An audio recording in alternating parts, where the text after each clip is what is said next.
My vision for the future of Weather Factory Meltdown is, well, it's kind of complex and it's double-sided both in terms of content and structure. I'll explain how the structure is double-sided in this video and how the content is double-sided in another video.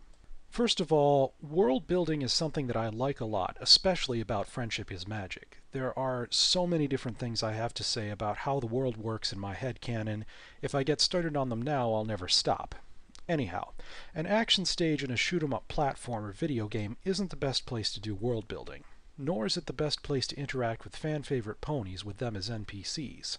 Nor is it the best setting to be able to craft your own items. Nor is it the best setting to be a storytelling medium. Nor is it the best place to have tons of minigames, and any My Little Pony adaptation should have minigames.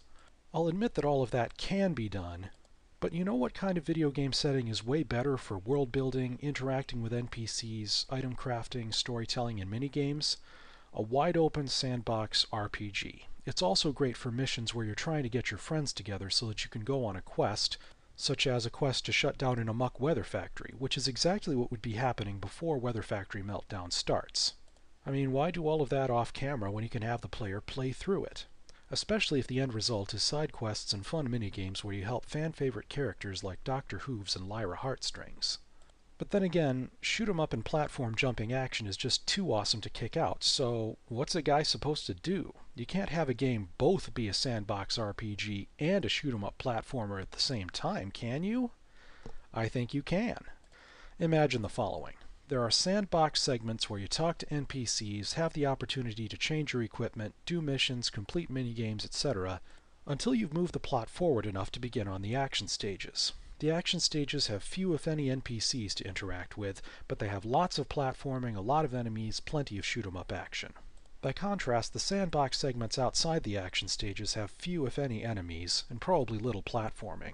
Both the sandbox segments and the platforming segments form the plot, and together they form a truly epic game. In fact, why not set up the game so that you can pick which of these two types of gameplay you want? For instance, let's say that this were a game for iPad. This is hypothetical here. And let's say that there were three prospective players. A little girl, the girl's father who is a brony, and a teenaged brony who has just gotten through playing Final Fantasy VII after getting all the awesome materia and the Ultima weapon.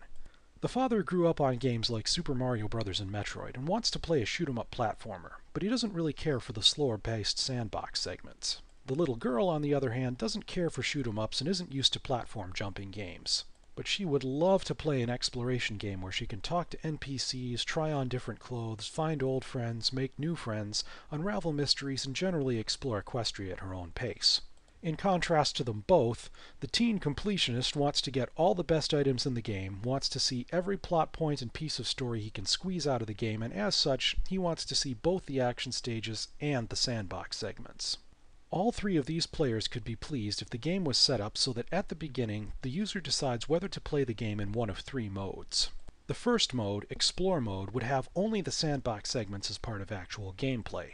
When it's time to do an action stage, the action stage plays out as a simple cutscene where you see Twilight and her friends fight through a castle or forest or city or what have you, facing bosses, perhaps finding some items, and really that's the closest Explore Mode gets to being action-packed.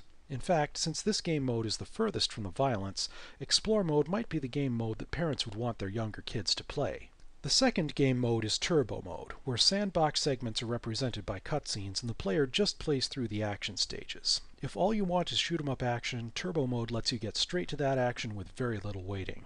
The third mode is Double Mode, where you play through the sandbox segments until you've unlocked the action stages, and you play through the action stages until you've unlocked more sandbox segments.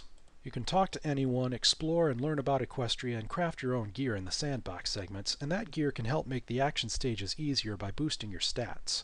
It's the complete mode of the game, but I don't want to make it sound better or worse than any of the other modes. Really, any of these three modes is a good way to play. That's my vision for the game's structure. I've got another video here that explains why the content would be double-sided too.